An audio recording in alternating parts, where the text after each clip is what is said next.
Good day, and thank you for standing by. Welcome to the Coface SA Full Year 2025 Results Presentation. At this time, all participants are in a listen-only mode. After the speaker's presentation, there will be a question and answer session. To ask a question during the session, you will need to press star one on your telephone. You will then hear an automated message advising your hand is raised. To withdraw your question, please press star one again. Please be advised that today's conference is being recorded. I would now like to hand the conference over to your speaker today, Xavier Durand, CEO of the company. Please go ahead. Thank you. Welcome, everyone. Thank you for logging in. We're happy to report our full year 2025 performance for tonight. Just before we start this, I'll just strike a little bit of a personal note to say that this is I've just completed my 10th year as the CEO of Coface, which means this is my 40th meeting of quarterly presentations. It's been quite a journey at the head of this company, which is in deep transformation. It's also been successful, I think, from a financial standpoint. Our annual TSR through the period has been 17.5%, which means that investors who had chosen to invest with us 10 years ago have multiplied their money by 5. So quite a journey, and we're looking forward to what's to come. You will have seen the numbers. We're reporting 222 million of net profit in 2025. Which means 45.8 in Q4 of the year. It brings the total earnings of the company for the last 4 years to 1 billion euros. So that's another landmark for us. Just going through the details, you will see that revenue was up 1.3%, all things equal, with insurance growing 0.6%. Positive client activity, but clearly below the historic average. We continue to have great retention of 92.9%, literally our record. Pricing has been down 1.6. That's very much in line with long-term trend, and it's a little bit of the theme of this day here is a lot of the numbers and trends that we're going to discuss are things that are not new and have been discussed in prior quarters. So I would say really no surprise. Business information is growing double digit, 16.2% organic growth at constant FX and parameter. We started to consolidate Cedar Rose, the business we bought in August last year, and we reported these first elements of consolidation in the fourth quarter numbers. That brings the total reported number for business information at almost 19%. Debt collection is up to 24.4%, and then factoring was slightly down. That's really driven by a slow, I would say, German industrial economy and rates that have stopped going up and slightly down. By the way, for the first time, I think we are disclosing in a little graph in the press release that shows the split of all these different lines very explicitly year after year. So that I think that will help in terms of disclosure for all those that are following these different lines at a granular level. The net loss ratio is up 5 points at 40.3. The combined ratio stands at 73.1. I would consider that a strong performance in a market which is getting obviously tougher. 4 points up in terms of the gross loss ratio. We haven't changed our reserving. We haven't changed the way we think of risk and management. The net cost ratio is up 2.6%. I'll go through that again. You'll see a lot of the same trends that we've already discussed in the prior quarter, with both some residual inflation and continued determined investments in the different areas that we've highlighted for our plan, Power the Core.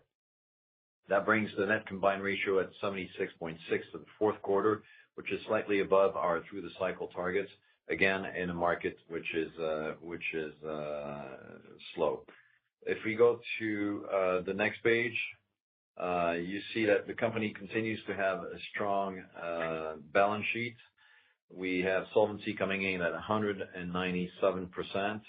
The return on average tangible equity stands at 11.4% for the year, so down from last year as the trade credit cycle develops. The solvency is above the 155 to 175% target. Exposure growth has been limited. We are benefiting from better capital requirements on the factoring business, which is triggered by the fact that we're insuring this business through the new Lloyd's syndicate that we've established. And so we get a net benefit on the solvency here. We have stable conditions in terms of retaining reinsurance for the year. We have been renegotiating all of our treaties for 2026 at slightly better favorable conditions than what we had in 2025.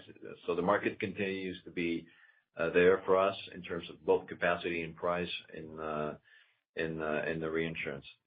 We're proposing a 1.25 euro dividend per share to the General Assembly. That's an 84% payout ratio, so we're paying out a little bit more than the 80% that we did in prior years, and that's in line with our targets at Power the Core. I think the company shows its resilience as we move through the cycle. We are close to the through the cycle targets with at the same time, you're all aware of world trade being hit almost daily with new events and a lot of uncertainty. We continue to invest both organically and externally. We bought Cedar Rose during the year, and we invest in data, we invest in technology, we invest in connectivity, we're investing in salespeople for TCI, and that's paying off. I mean, you see the BI growth at almost 19%. So that's pretty much the story for the quarter. If we go and for the year, sorry, and if we go to the next page, we've added one page just to give a little bit more color on where we are at the midterm of this plan. So we launched the plan exactly 2 years ago. It's developing in an environment which is softer, I would say. You see that the global economic growth remains below the historic average. We're at 2.7% with about 1% growth in Europe and 2.2% in the US. 3/4 of global growth today is driven by emerging markets. And that's something that we need to take into consideration. Global trade is quite resilient. I mean, there's a lot of obstacles being put in its way, but we like to say at Coface, the trade is like water; it always finds a way. We see less trading between big blocks, but more trading inside blocks. We see new routes. We see connector countries. It's slow, but it's progressive, but it's happening. There's more volatility, I would say, pretty much across the board. Every day brings its set of news on currencies, on tariffs, on supply chains, on geopolitical events, et cetera, et cetera. Slow growth and a lot of volatility means insolvencies are rising.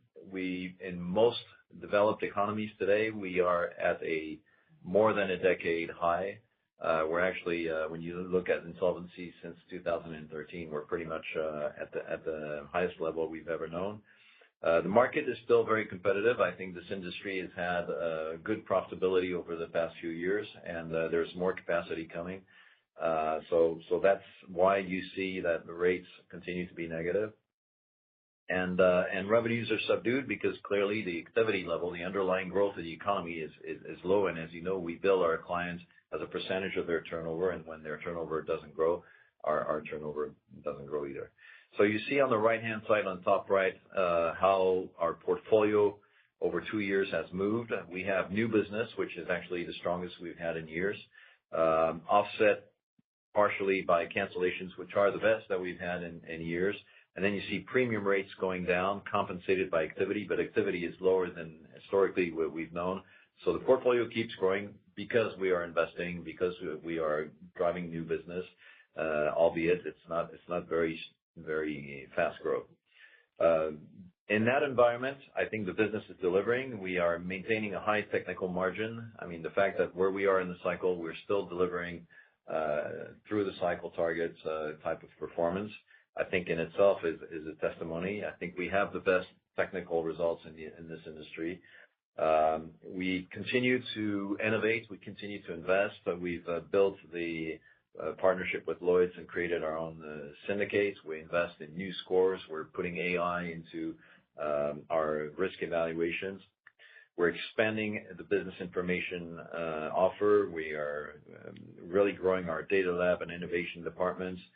Debt collection is also growing pretty fast. We are buying businesses, and we've already spoken about this.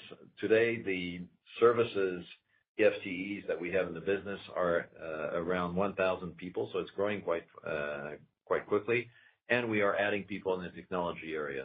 So the company is building itself for the future. We're not just managing the short term here. And just to highlight that we are actually performing well, you can see on the right-hand side how we've returned 7 euros per share over the last 5 years through dividends to shareholders. So still a high yield and reliable stock. If you go to the next page, we give you a full year update on our CSR strategy. So we have 3 very simple targets to try to summarize. The first one, as a responsible insurer, is to reduce the emissions of our investment portfolio. We had a target of 30% reduction from 2020 to 2025 and 40% from 2020 to 2030. We are at this stage at 54, so we're ahead of the target, but we know that the methodology used will change because more and more sectors are being incorporated in the taxonomy. So yes, we're ahead, and we're quite proud of how much we've reduced the emissions. At the same time, we can't take this as a final number because that methodology continues to evolve, and we do expect this to be put under some pressure. If you go to the responsible employer, our target here is 40% women in the top 200 managers by 2030. We're happy to report that we are there. We have reached that number at the end of 2025. And we've grown the percentage of women in the top 200 by 1% a year over the course of the last 2 years. Given the amount of competition and that we absolutely make no compromise in terms of quality of people, this is a significant achievement. When we go to responsible enterprise, the goal here is to reduce by 11% our own emissions through our own operations. And we've actually done much better. At this point, we are at 41% reduction, and that's after we grew the company, adding all these EFTs. So clearly, we've reduced per person our emissions by 54%. And when you think of what's driving this, it's really because there's a lot more technology in what we do. We actually work from home partially. We have less commutes to the office. We have reduced the office space and the consumption that we have of all the energy that's associated with buildings, getting into better buildings, et cetera, et cetera. So a lot of activity here, which is paying off. The culture is being driven. I think we are getting good ratings from the agencies out there like EcoVadis, et cetera, putting us in the top 23% of the companies that have been rated so far. I think there's more to do to tell our story, and we are working on that. If we go to the usual pages that we have in the stack, I'm going to page 9. So you see the layout of the numbers. As I said, you'll find more easily read breakdowns in the press release. But so you see total revenues up 1.3, insurance up 0.6, other revenues 7.8. So clearly growing faster than the insurance premiums. I think we're happy with the business information momentum here at 16% organic and almost 19% with Cedar Rose.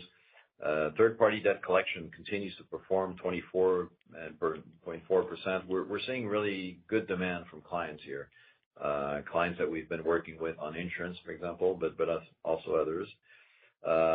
Factoring is down. That's really the economy, I would say. And then good performance as well on insurance fees, the fees we get through our insurance contracts, which are outpacing the growth of the premium. So for us, that's good. If I go to the next page, The description of the growth by region is very much in line with the things we've discussed through the last 3 quarters. Western Europe, there's one-offs here and there, but pretty much reflecting a low growth economy in that part of the world. Good performance on services there. Northern Europe, which is essentially a big piece of Germany, is Germany. You see that we have subdued growth, and that's both TCI and, as I said, factoring. Central Europe is negative. We had some contracts being transferred from Central Europe to Asia, so it's a bit more negative than it really is, but it's pretty much in line with the rest of Northern Europe.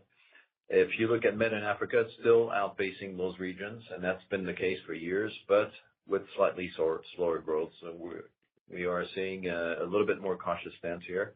And then finally, North America kind of flat. The growth in the world right now, as I said, is driven by emerging markets, and you see that in our numbers with Asia Pacific and Latin America growing 8 and almost 12%. So clearly, I mean, that's just a reflection of the global economy. If we go to the next page, you see that, again, we had a good year in terms of new business, best in many. That's a reflection of the work that we are doing to invest in sales forces. Inside those numbers, you actually see some significant growth in the mid-market space, which is the one that we have been targeting. And you see retention of clients at literally the historic level that we've seen for 22-23, so 92.9 in total for the year. Prices are down. That's not new. Continues to happen. I mean, it's pretty much the 10-year average here, minus 1.6%. And then volume is slightly better than 24, which was a real low point, but nothing really spectacular and below the average that we've seen in the last few decades. So again, no surprise. If you go to the loss page on page 12, you see that Q4 came in at 39.2, so the total year came in at 37.5%. I think what you see here is the number of bankruptcies in the world clearly exceeds 2019. As I said, it is at the highest level we've seen since 2013. Our number, there is an uncorrelated thing here. The number of claims in our portfolio is down 5% from where it was in 2019. The individual amount is higher. There's been a lot of inflation, obviously, since then. And we see severity continue to increase as the cycle develops, right, clearly. But I think the company is doing a good job of containing losses here. You can see that we haven't changed our reserving policy. We're still at 83.7 in terms of opening year. And we continue to see nice throwbacks from the prior vintages at 47%. We're pretty much at the same level that we were in 2023. So no change from a risk management standpoint. If you go to the next page, we're able to compare the last 4 years of losses per region.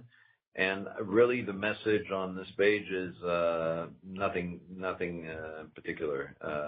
You look at the 4 largest, most stable regions at the bottom. They're all in the 30 to 40% range. So really not much to report on this side. And even the 3 smaller and more volatile traditionally markets like North America, Latin America, Asia Pacific are all in the low 40% range. So really not much to report. I mean, the risk is under control, and that's the way we look at it. You see the same story on page 14, which develops the latest trends by quarter. And again, here there's not much to say. A little bit of volatility in Latin America, but we know that's by nature a place that is more volatile, and also a place that's much smaller for us. So mathematically, we are going to see more volatility. If you go to page 15 on cost, so you see we've had the same kind of chart over the last few quarters. You see cost up Q4 on Q4 by 3.4%. It is up, but it is up much less than it was in the prior quarters in comparison. If you look at the top right-hand side of the chart, you see that our cost ratio for the year goes from 33.7 to 35.6. And same phenomenon we've already discussed on prior calls. Part of this is inflation that's been embarked because, as you know, we have had to raise salaries following the inflation surge in 21, 22. So that's 1.3%. We are also making investments like in the prior quarters. That's 1.6 points of cost ratio, and that's offset by 0.9 decrease driven by the growth in services sales that we have in the company. So the full year costs are growing 6.3% from last year. We have, as we said, embarked inflation, but also all the investments we're making in data, in technology, in connectivity, and in sales are part of that story, and we're doing it because we're focused on the future. This is really not about this year. This is about the next few years to come. So we think the company is well positioned. You can see on the bottom right-hand side, the cost ratio before reinsurance is slightly above where it was Q4 24 to Q4 25. So that's the story. I'm going to turn it over to Phalla to take us through the next parts of the pitch. Good evening, everyone. So now we are on page 16, and we're talking about reinsurance. As David said, I think our reinsurance treaties have been renewed. Absolutely no issue on the renewal. We also obtained some improvement in terms of conditions. I think that our reinsurers are really enjoying the fact that we still have the losses under control. In terms of cessions rate, you can look at the premium cessions rate, pretty stable compared to last year, and the claim cessions rate has decreased slightly. As a result, we are passing on to the reinsurers 112 million, slightly below what we passed to them last year, but still, I think, something that they appreciate very much. This leads us to the next page, page 17, net combined ratio at 73%, with an increase of the net cost ratio in line with the increase of the gross cost ratio that Xavier commented on, and increase on the net loss ratio, again, at the same trend. I think the gross loss ratio is increased by 4 and the net by 5. Nothing else to be added. I think from Q3 and to Q4, exactly the same trend on the net and on the gross. This leads us to a net income of 222 million euros, minus 15% compared to last year. I think we have exactly the minus 15% at full year Q3 compared to full year Q4. So we fourth quarter really in line with what we had in the previous quarters. Page 20, return on average tangible equity. So we look at first the IFRS equity moving from 2,194 to 2,213. We have the net income of the year 222 and the payment of dividend 209. All the other captions pretty significant net. Lead us to a decrease on our return on average tangible equity from 13.9 to 11.4, mainly driven, of course, by the increase of the net combined ratio. For this quarter, we have the comments on the capital management. So solid balance sheet, 8 billion, 99 million total assets in euros. We commented on the investment portfolio. I think factoring at 3 billion has not changed that much compared to last year. Slight decrease, but not that much. And then the tangible book value per share at 13.1. I think we're trading today at 16 something, which is slightly above. Solvency, so robust solvency, we're moving from 196 to 197, has not changed much, despite the fact that we are distributing more than 84% of payout ratio. As David said, I think there's two variations that we want to comment on. The first one is on factoring SCR, which is a risk-weighted asset. This is really coming from the fact that we have a factoring contract previously insured by La Compagnie by Coface with a single A, is now brought to our syndicate at Deloitte with a AA. This, of course, has a huge benefit on the factoring SCR that you can see on this page. On the other hand, of course, it's a AA, but it goes back to us. So on the insurance side, at the end of the day, we're buying a AA. So this has a cost on the insurance SCR that you see here. That also has a cost actually on our own funds because it's a trust capital. So this explains also the 12 points. Well, it has been deducted in the 12 points that you can see in the increase. In a nutshell, if you look at the Lloyd's syndicate that we have created, I will put it in perspective. The first one is really for our FI business because this is, for them, it's a huge benefit and for us as well to grow the FI business because bringing the contracts to Deloitte will allow our FI, which are the banks, to decrease their capital consumption because Deloitte is a AA. And for us, at the end of the day, in our solvency, as I said, net, it will be a benefit that we can estimate at around 2 points of solvency ratio. So I would say mostly a win for the business and win for the solvency as well, and the strength of the balance sheet. On the right-hand side, you have the usual shocks. So you can see the market shocks still way above the upper range of our comfort zone, and then the crisis, the 150 events, 180%, 82%, again at way above the upper range of our comfort zone. If we move to page 24, this is just illustrating in amount the fact that we have 2.6 billion of Solvency II own funds to be compared with our 1.317 million of total SCR, factoring and insurance business all included. With this. So this brings us to the final page here. Another strong year. We are delivering close to through the cycle targets in a more challenging environment. The economy's weak. There's a lot of volatility. There's a lot of uncertainty. Clearly, it's challenging on the risk side, but at the same time, there's demand for the products that we have. We have, at the same time, maintained the ROATE at 11.4. Solvency is strong. Balance sheet is strong.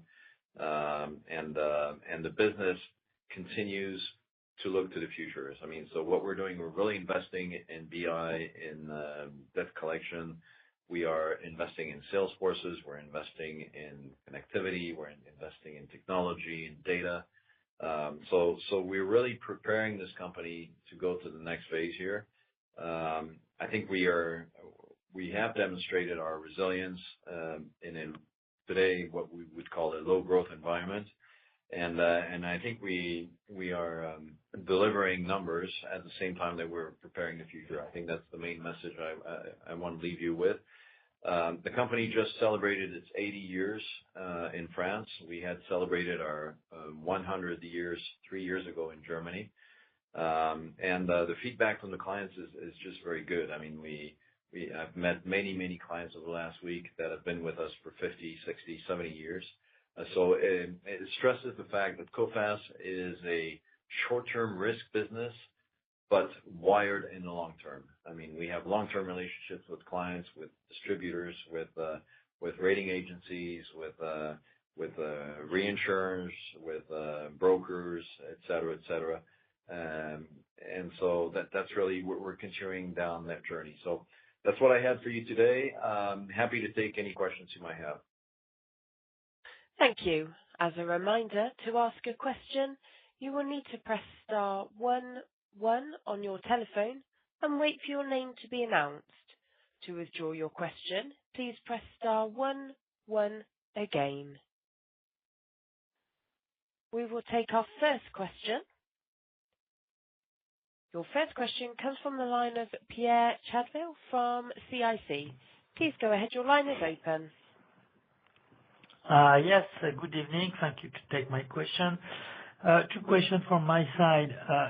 I know that you don't like a lot the guidance, but just to clearly understand that, we understand that in Q4 we've seen a significant degradation of the combined ratio, and I wanted to know if for the coming 1 or 2 years,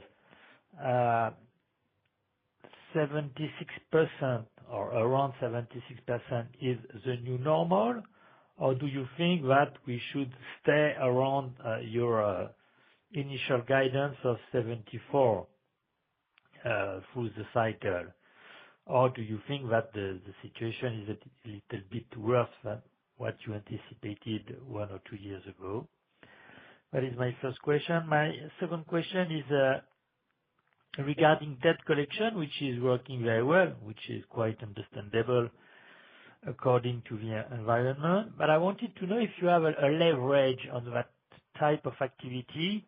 I mean, that do you have a platform that can treat without investment or more investment, more clients, or if you have to invest in this activity, like you have to invest in BI, for instance, so far? Thank you. Okay. So, I mean, on the first question, you are challenging us because we have taken a stance for 10 years now that we do not provide forward-looking guidance or short-term guidance on our numbers. So I'm not going to start today, unfortunately. I think the story's been developing pretty clearly from I would say 2019, and then the government storing money at the economy, zombie companies being probably supported more than you would have expected, and then the normalization I've been talking about for what is it, 5 years now, or something like this, which has happened, frankly, slower than we probably anticipated in the first place, but is happening. And I think Coface is demonstrating that it's able to manage this, I would say, long-term wave, which you've been seeing, because you haven't seen the same correlation between our claims and what the market is showing. So, and at the same time, we're still delivering. You look at the year through the cycle targets, despite having record insolvency. So I think the company's performing well. On the Detco side, actually, the investment started years ago. When I joined Coface, we already had a program to replace 30 or 40 different platforms by one. And it took us years and, quite frankly, quite a bit of money to get that done. And we got it done after COVID. We decided, despite all of the difficulties in such a project, we decided to launch this program in 2021, I think it was. And it was tough because making such a radical change was disrupting to existing business, but it was at a time when claims were extremely low. So we did it. And now I think we are benefiting from this investment, both financial and technical and human. And that's why this business is able to grow and is actually profitable. We're making money off of it, right? So I think it's actually, again, the result of long-term strategy and investment coming at the right time, and now we're able to see the benefits. I will add the fact that we're probably one of the few companies, of Detco companies in the world, where we have exactly one unique system, one unique process, wherever you are, and wherever you have to collect in the world. Yes, it's a unique value proposition, but I think you're right to point that we put the investment in front of the business, not the other way around. Okay, thank you very much. Thank you. We will take our next question. Your next question comes from the line of Amelie Zdravkovic from Deutsche Bank. Please go ahead. Your line is open. Yes, hello, good evening. It's Amelia from Deutsche Bank. Thank you and congratulations on the 10 years. I just have one quick question on the reinsurance. You mentioned sort of you'd seen improved conditions. Can you give us clarification on that, in the sense that is that mainly on price, or is that mainly terms and conditions that you sort of saw an improvement on there? Thank you very much. Yes, it's mainly on the commissions that we see from the reinsurers, right? Thank you. It's not dramatic change, but it's every time you go to the market and you ask the question again, what's the price going to look like? What's the capacity going to look like? It's a win when you come back and you say, well, you know what? It's oversubscribed. We get better terms, and the market's there, and people want this business, and it's been happening now for a long time. So as I said, we're long-term partners. We're not looking to radically change this program, overnight, but it's been improving steadily, year after year, and I think that's a good sign, particularly in this phase of the cycle. Yeah. All clear. Thank you. Thank you. We will take our next question. Your next question comes from the line of Michael Huttner from Berenberg. Please go ahead. Your line is open. Fantastic. Thank you. Congratulations on lots of anniversaries. I had three questions. One a bit forward-looking. I beg your pardon. Here goes. From your experience, does it feel like we're at the low point, or the reason I ask is I spoke with your fantastic IR a bit earlier, and you pointed that Q4 2024 was a challenging comp. So now it's behind us. So I was hoping that we would have better comps. In other words, I could talk about things relative to year-on-year improving. But of course, it depends on whether we suddenly get a shock or the trend is down. I know it's forward-looking, but who knows? Try my luck. Next one is what next steps? So we're getting a little bit more disclosure on your BI. How fast will this disclosure evolve? Maybe you can give us some pointers. And then the other one is so this is like 27 years ago. You and your peers portrayed themselves as tech companies. I think that's right. I think there was a lot of branded paper showing that you were all digital and whatever it was at the time. Internet wasn't all that was then. What I don't understand is, given that AI is so prevalent and fashionable and everything, are investors not kind of saying, "Oh, are you AI?" and buying your stock, or is it you saying, "Well, actually, we're not"? There seems to be a small disconnect there. There we are. Thanks.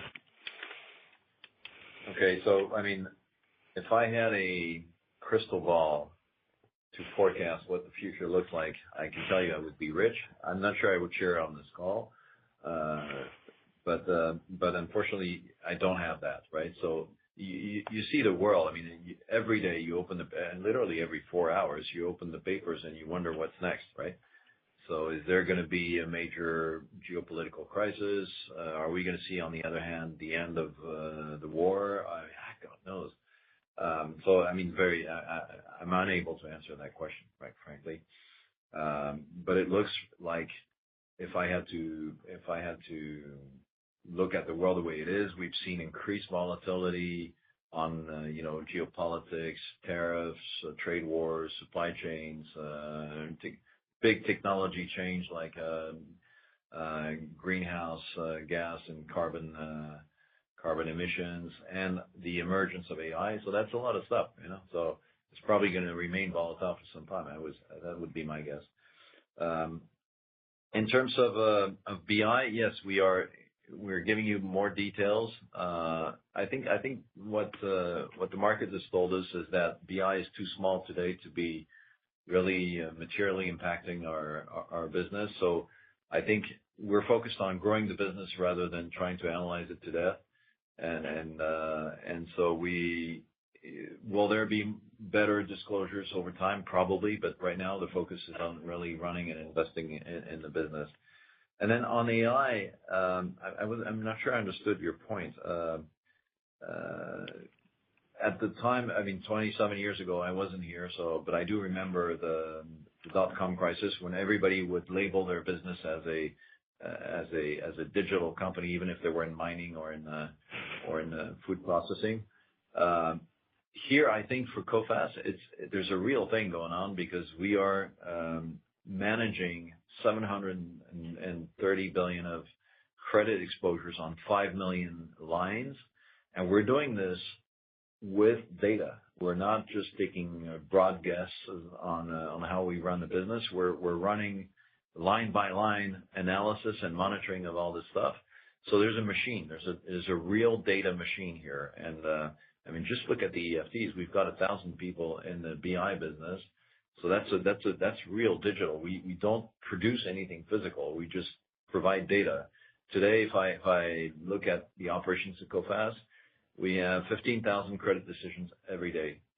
These decisions are 70% made by machines, helped by AI. And the other 30% are made by humans, helped by machines, helped by AI. And then we have one request of information from all corners of the world every 5 seconds. So clearly, we're not processing this with paper. It's a real digital business. I think that's a major shift, if you will, from what the story was 20 years ago when people just had, I would say, data interfaces or client interfaces between their business that hadn't changed that much. And here it's a deep inside change that's going on. I don't know if that was your question, but I'm trying to provide some context. Lovely. No, thank you very much. Very helpful. Thank you. Once again, if you wish to ask a question, please press star 1 on your telephone. We will take our next question.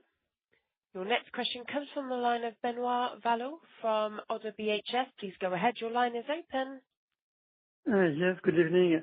2 questions on my side. Maybe the first one is regarding to competition at the beginning of this year. How do you see the competitive environment? We know that a significant share of your business is renewed in Q1, so any comment would be great on that front. And just maybe a follow-up on AI, sorry to put back on this, but maybe on the other way regarding your portfolio and exposure, did you take any significant risk action management, I would say, to factor in any potential disruption on some sectors, some of your exposure? I mean, did it lead you to make any significant action plan?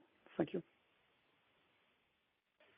Yeah. So I mean, we're always so Coface is a long-term company. We have relationships with clients that will span decades, and there's really no change to our approach to it, which means that we're always very careful at the renewal time to make sure that we strike the right balance between not taking a bad deal or going crazy on the risk, and at the same time keeping those relationships that have been supporting this company over the long haul.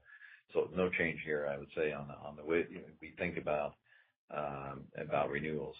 On the AI and portfolio exposure side, I mean, we haven't seen AI yet create events in like bankruptcies in a meaningful way, right? So I think it's too early. The entire market's trying to guess who's going to be a winner, who's going to be a loser. I don't think it's just about bankruptcies here. It's more about valuations and business models for the long term. But for us, we're in 3 to 6 to 9 months, max kind of risk spans. I don't think AI has disturbed that picture yet.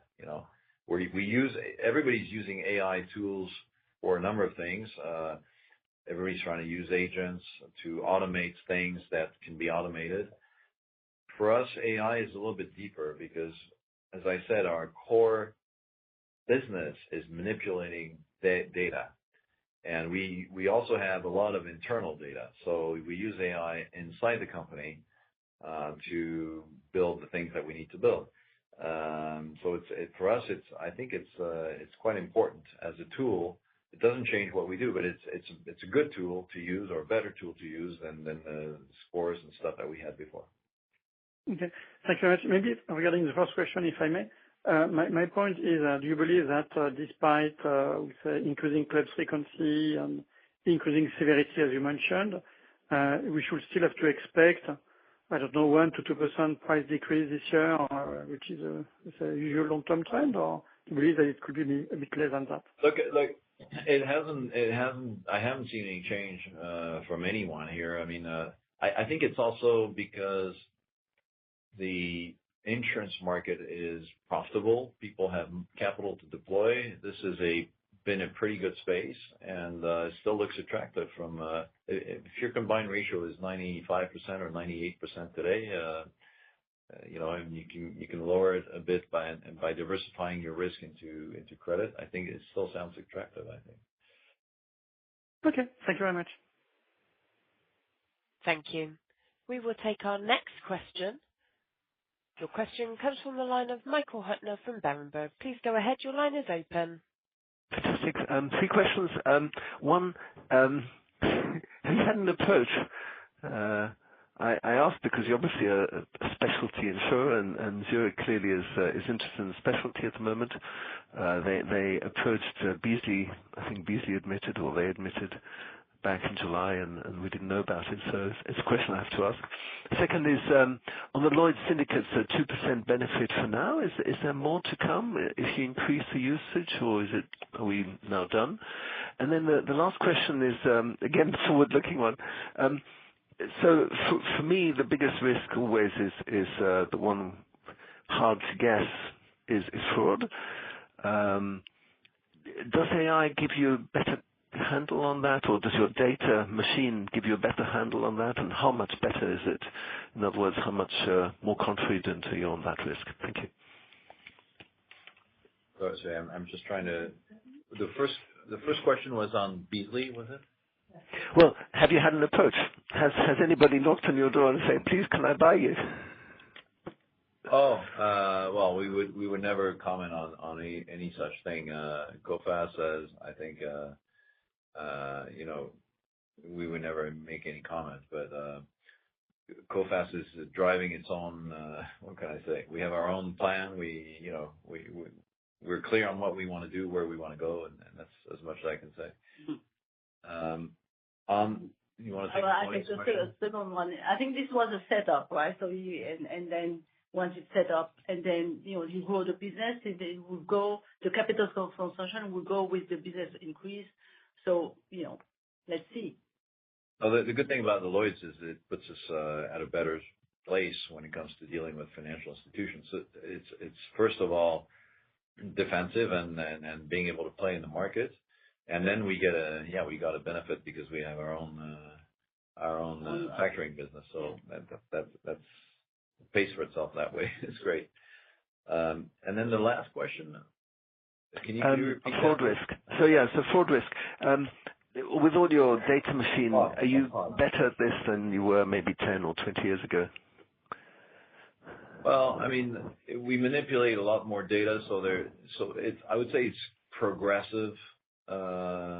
It's a cat and mouse thing, because our tools get better, but the fraudsters have more tools, right? So I mean,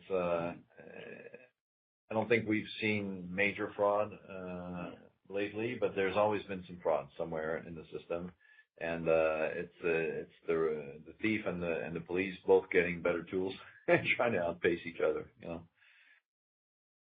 Excellent. And then last, then I'll leave you. I'm sorry to be so insistent. So far since the end of the year or the start of the year, has anything changed that you would kind of say, "Oh, there's a big difference in the market or in insolvencies or whatever"? I think we've talked about it. I think the environment continues to be surprising. I mean, if you can predict what's going to be in the papers tomorrow, good luck. So I think we see continued volatility, continued uncertainty. Not much more to talk about. Well, and we also enjoy the fact that we have not been caught in sacks again. And another big one that we're not. Another big one that we skipped. Yeah, I guess. Lovely. Thank you. Thank you. Once again, if you wish to ask a question, please press star 11 on your telephone.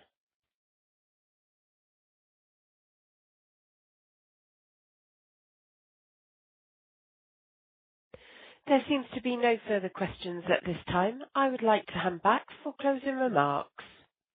Well, thank you very much. Look, we're happy to have gone through this year 25. I'm sure 26 will be very interesting as well. But be assured the company is focused on building for the long term and managing well in the short term. So thank you very much for your attendance. We're going to leave it here. I think our next call will be, do we have the date? In May? Okay, so we've got plenty of time here. There'll be plenty of things to go. Thank you, everybody. This concludes today's conference call. Thank you for participating. You may now disconnect.